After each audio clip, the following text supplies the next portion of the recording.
जय Hind observers, my self Satyavan Maurya. स्वागत है आप सभी ऑब्जर्वर्स का आपके अपने चैनल फर्राटा फिजिक्स में। फर्राटा फिजिक्स में आज हम लोग हरियाणा में फैली हुई नूह की हिंसा के बारे में बात करेंगे कि आखिर ये सांप्रदायिक हिंसा कैसे फैली, कब फैली, क्या हुआ इसमें, इन सारी चीज़ों के बारे में हम लोग डिटेल में आज बात करने वाले हैं। तो आज का जो टॉपिक है इसका नाम है नूह वायलेंस। नूह वायलेंस, ओके, नूह वायलेंस।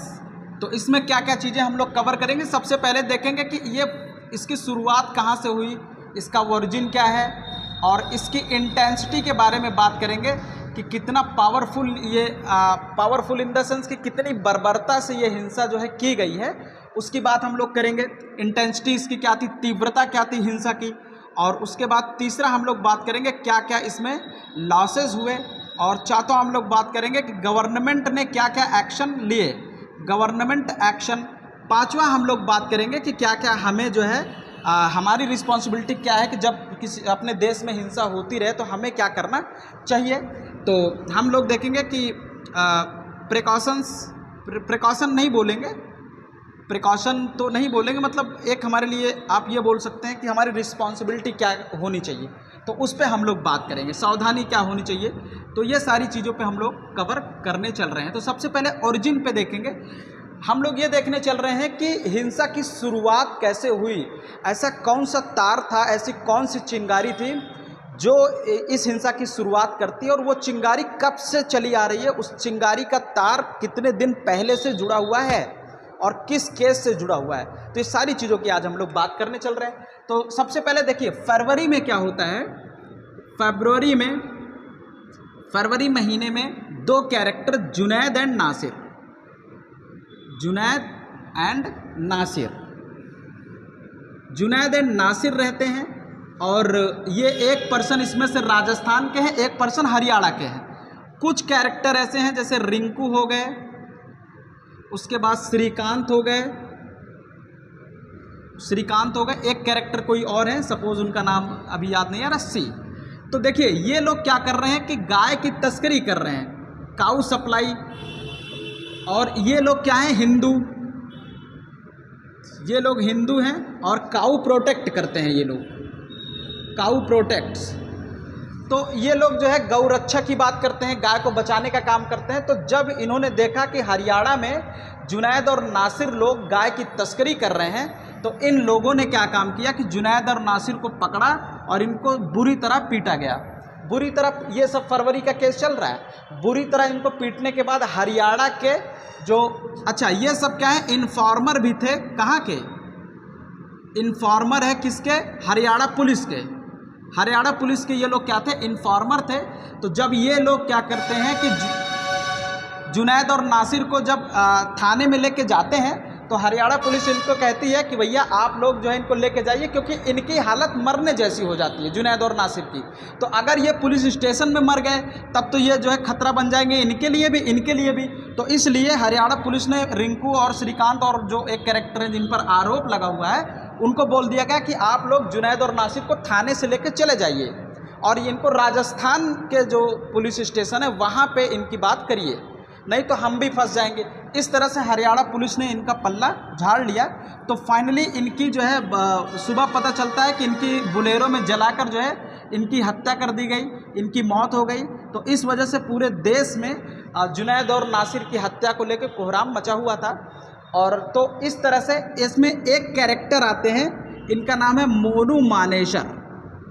मोनू मानेसर, मोनू मानेसर ये क्या करते हैं, विश्व हिंदू परिषद, और ये भी हिंदू कैरेक्टर हैं, ध्यान से देखते चलें, ये भी हिंदू कैरेक्टर हैं, और ये विश्व हिंदू परिषद से बिलोंग करते हैं। तो ये अच्छा, ये भी गौरक्षा की बात करते हैं। तो पुलिस जो है इनको भी ढूंढ रही है, राजस्थान की पुलिस, और ये हमेशा मतलब एक जगह से दूसरी जगह आते जाते रहते हैं, और कभी कभी टाइम टू टाइम अपने वीडियोस भी ये लाइव आकर कुछ ना कुछ बोलते भी रहते हैं, विवादित बयान, ऐसा बयान जो जिससे सांप्रदायिकता फैल सकती है।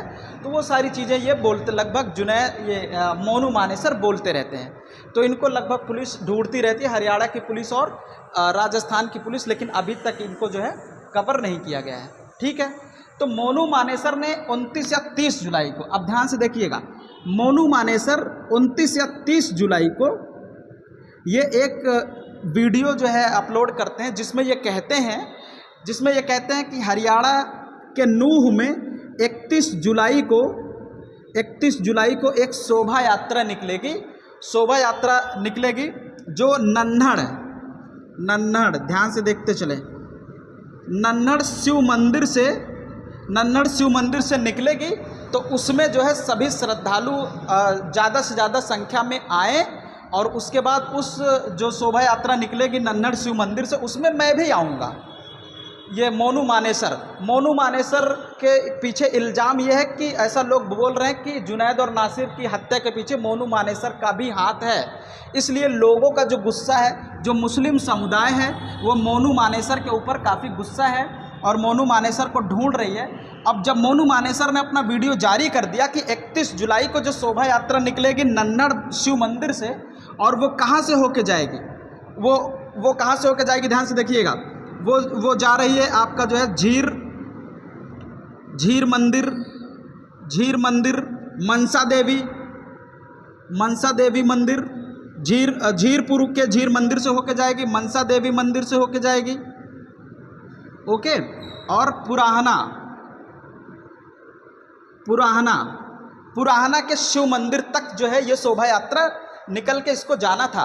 और जैसे ही शोभा यात्रा नन्हड़ शिव मंदिर के ज़्यादा से ज़्यादा 2 या 3 किलोमीटर दूर पहुंची थी, उसी समय जो बहुत सारे घर इसके आसपास थे, तो वहां से धीरे धीरे पत्थरबाजी इस शोभा यात्रा पे होना शुरू हो गया और जिसके बाद कई लोग जो है इसमें घायल होना शुरू हो गए, ओके।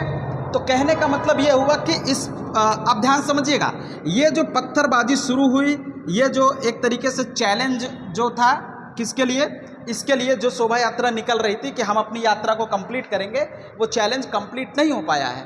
तो कहने का मतलब ये है कि इन्होंने शुरुआत कहाँ से हुई, देखिएगा, शुरुआत हुई यहाँ से। इसका लिंक जो अभी आपका हुआ है, इसका लिंक कहाँ से, जुनैद नासिर की हत्या से है। इसका गुस्सा यहीं से शुरू हुआ है।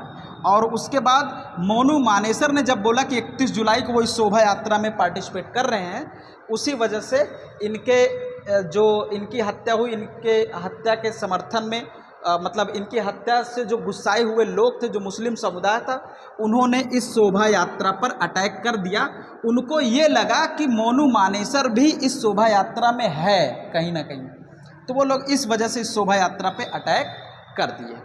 अब एक्चुअली में मोनू मानेसर है कि नहीं है, इस पे अभी वर्क चल रहा है, इसकी जांच चल रही है, इसकी पुष्टि बाद में की जाएगी न्यूज़ चैनलों के थ्रू। तो अभी की जो इन्फॉर्मेशन है वो यही है, ठीक है। अब उसके बाद हम लोग आते हैं सेकंड टॉपिक पे कि इसकी इंटेंसिटी क्या थी। पत्थरबाजी जब शुरू हुई तो किस तरह से इन जो शोभा यात्रा में जो शामिल लोग हैं, जो श्रद्धालु हैं, किस तरह से इनको परेशान किया जाने लगा, किस तरह से इन पे हमले हुए। तो अब हम लोग इसको आगे बढ़ रहे हैं, ठीक है।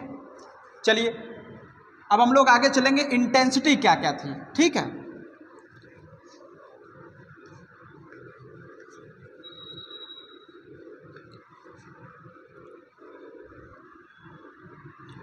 तो फाइनली ये जो हिंसा शुरू हुई है वो मोनू मानेसर के स्टेटमेंट से शुरू हो रही है और उसका अंजाम काफ़ी जो है कई लोगों को झेलना पड़ रहा है, हिंसात्मक रूप ले चुका है और हरियाणा में।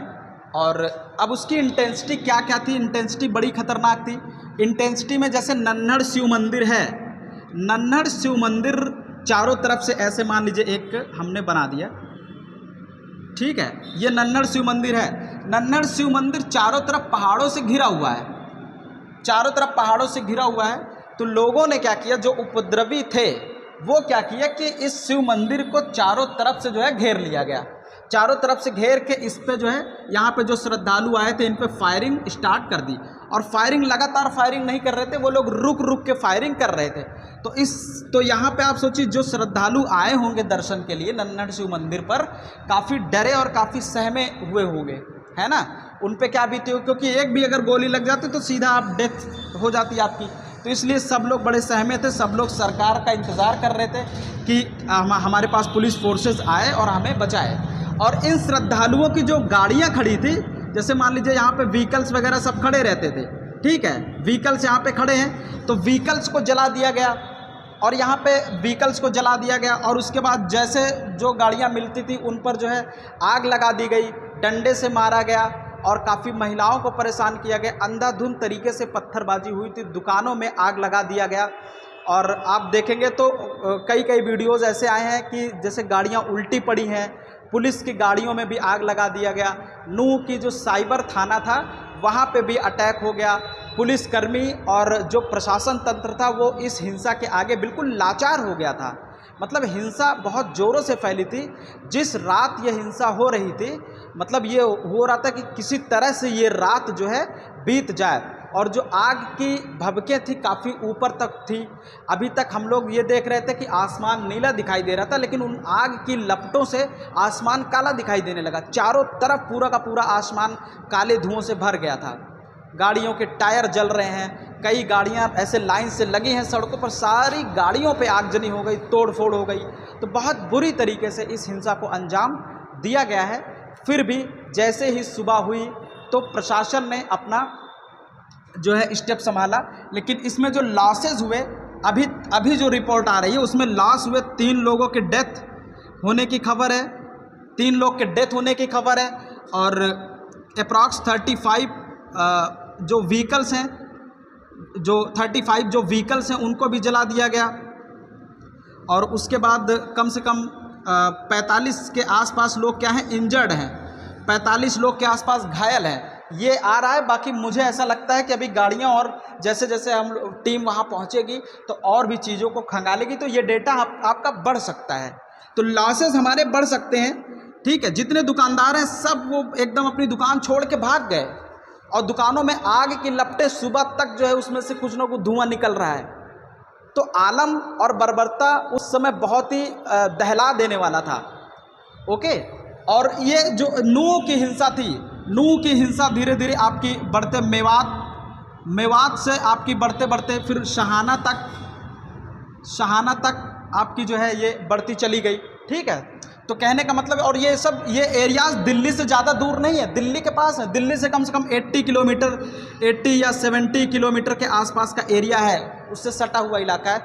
वहाँ पे ये सारी हिंसा जो है भड़की है।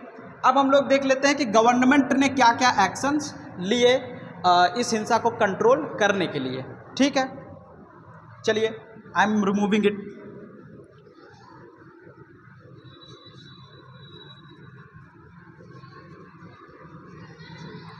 गवर्नमेंट एक्शन क्या क्या है इसको देख लेते हैं।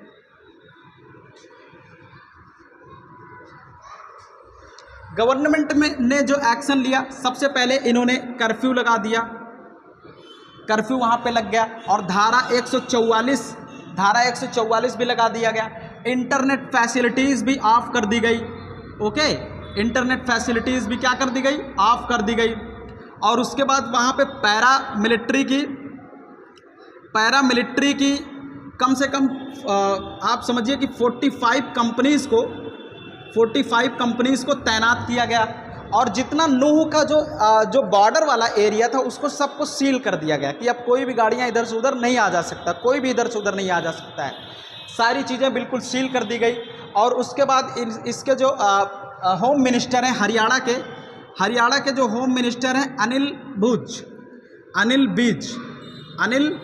विज जो है, इनसे पूछा गया कि आपने जो है क्या काम किया है, तो कैसे आपने सिचुएशन को हैंडल किया। तो इन्होंने कहा कि जो है अभी इस समय प्रेजेंट में जो सिचुएशन है उसको पहले हैंडल करना ज़रूरी है। बाद में क्या होगा, बाद में हमारी टीम पहुंचेगी और जांच एजेंसियां पहुंचेंगी, तो वो सब जांच होगी कि आखिर शुरुआत कैसे हुई है। तो इनका जो स्टेटमेंट है, उन्होंने सबसे पहले जो प्रेजेंट कंडीशन है उसको संभालने पर इन्होंने जोर दिया है। बाकी एसपी वरुण सिंगला नूह के जो एसपी हैं, वरुण सिंगला के जो हैं नूह के जो एसपी हैं वरुण सिंगला, इनकी ड्यूटी थी लेकिन ये उस समय छुट्टी पर थे, तो ये लीव पर थे, वरुण सिंगला लीव पर थे। तो दूसरे एसपी इंचार्ज कौन है, फिर पल्लवन ने सिचुएशन को हैंडल किया, और अभी इस समय सिचुएशन पल्लवन ही हैंडल कर रहे हैं। ओके, और उसके बाद इसके जो उपायुक्त हैं, नूह के जो उपायुक्त हैं वो दोनों धर्मों के धर्म गुरुओं को बुलाया और वो साथ में मीटिंग करने के लिए कि भाई क्या क्या चीज़ें हो रही हैं, आप अपने लोगों को समझाओ। तो इन्होंने क्या किया है, कॉल्ड बोथ रिलीजियस प्रीस्ट, इन्होंने दोनों धर्मों के पुजारियों को बुला के सिचुएशन को हैंडल करने की बात कही है कि आप सिचुएशन को कम कर दीजिए। ठीक है, मतलब ये सब जो चीज़ें हो रही हैं इसको आप कम करने की तरफ आगे थोड़ा सा अपने लोगों को आप समझाइए। ओके, अब हमारे पास आता है कि जब ऐसी सिचुएशन हो जाए तो हमें क्या करना चाहिए। ये सारे स्टेप्स किसके थे, गवर्नमेंट ने इस हिंसा को संभालने के लिए इतने स्टेप्स लिए हैं। और जब भी कभी हमारे यहाँ हिंसा होती है तो हमें कम से कम ये काम करना चाहिए कि अपने जो जैसे हिंदू लोग हैं, मुस्लिम लोग हैं, तो इन लोगों को आपस में चीज़ें समझनी चाहिए और कोशिश हो सके कि कम से कम जो है अफवाहों पर ध्यान दिया जाए और मतलब अपने भाई, क्योंकि हमारी कंट्री देखिए एकता और अखंडता पे विश्वास करती है। अगर ऐसे ही दंगे होते रहे तो हमारा एकता अखंडता पे विश्वास उठ जाएगा। हम लोग, हमारे दिमाग में कभी नहीं आता है मुस्लिम को देख के कि ये हमारे दुश्मन हैं। हम सदैव उनको एकदम भाईचारे की नज़र से देखते हैं, हितैषी के रूप में देखते हैं। लेकिन अगर ऐसे लगातार बार बार हिंसा होती रहेगी तो ये हमारे देश की बेइज्जती के रूप में है। हम लोग कैसे सरवाइव कर पाएंगे भाई। तो इसलिए जैसे एक चारपाई होती है, चारपाई में 4 पैर होते हैं, अगर एक भी पैर चला गया तो चारपाई की कोई वैल्यू नहीं रह जाती, टूटी हुई चारपाई मानी जाती है। वैसे हिंदू, मुस्लिम, सिख, ईसाई, तो these are the pillars of our country. और 1-2 लोगों की वजह से जो है इस तरह से पूरी हिंसा को भड़काना ठीक नहीं है। और जो हिंसात्मक बयान देते हैं उनसे हमारी रिक्वेस्ट है कि प्लीज़ हिंसात्मक बयान मत दिया करिए, इससे हिंसा भड़क सकती है। और जो क्या कहते हैं कि मतलब जो अच्छे लोग हैं वो भी इन सब चीज़ों की चपेट में आ जाते हैं। अब एक बुज़ुर्ग आदमी बताइए, बुज़ुर्ग आदमी नन्नड़ के शिव मंदिर में गए थे बेचारे, अब वो गोलियों की तड़तड़ाहट में एकदम परेशान है, अपनी जान की सोच रहे किसी तरह हमारी जान बच जाए। अब उनका क्या कसूर। तो इसलिए बेहतर होगा कि कट्टरता को छोड़ दिया जाए और धर्मों में थोड़ी सी रियायत बरती जाए। ऐसे एक दूसरे को जलेंगे तो फिर हम लोग कब तक साथ रह पाएंगे। इसलिए हमें जलना छोड़ना होगा। ये पूरा था हमारे पास कि हमें सबसे पहली चीज़ प्रिकॉशन में हमें अफवाह नहीं फैलानी चाहिए। ठीक है, तो ये पूरा हम लोगों ने एक स्टडी किया, ये पूरा बताया कि क्या क्या चीज़ें हो रही हैं। आप इसको ध्यान से देख लीजिएगा, समझ लीजिएगा। बाकी के न्यूज़ चैनल्स भी चीज़ें बता रहे हैं लेकिन इतनी क्लियरिटी नहीं दे पा रहे हैं कि आखिर ओरिजिन क्या है। ठीक है, तो ये सारी चीज़ें हैं। हालांकि इसकी पुष्टि मैं नहीं करता हूँ, आप समझिएगा। ये मैंने भी कई जगह से देखा और उसके बाद पढ़ा, तो मैंने सोचा एक साथ आपके सामने चीज़ें प्रेजेंट करना चाहिए ताकि आपको एक बार में समझ में आ जाए। ठीक है, तो चलिए चलते हैं, मिलेंगे अब आपसे किसी अगले वीडियोज़ में, अगर ऐसे ही कोई इम्पॉर्टेंट वीडियो रहा तो। ठीक है, तो जय Hind and thank you for join me, thank you for watching me and thank you for supporting me. Thank you.